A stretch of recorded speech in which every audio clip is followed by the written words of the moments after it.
Lá an spríúil atá ann de cúla4 inniu. Tá an seo ag Wildlands a gun na Gaillimhe agus muid ag Seoladh CLÁR ÚR nua do Cúla4 Campa Fiáin a bhéile feicieáil go hAnluain ar fad. Tarlum go dtíon Seoladh.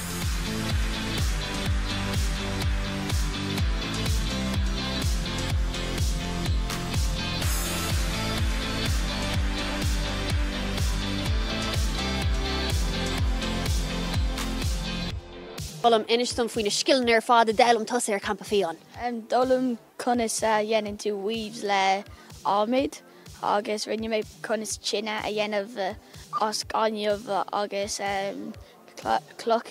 Inistum faoin méidir rinne tusa ar Campa Fiáin. Rinne muid droichead. Conas gnéireann tú drid?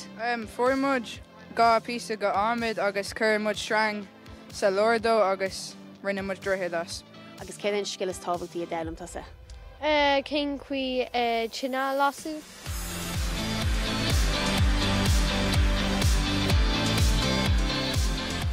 Credum gnearna tusa bád ar Campa Fiáin inistum faoi sin? Rinne muid bád as bambú, so agus thuí muid an sa loch agus bhí sé anmha. Agus bhí sé comáil a cruise ship an ra.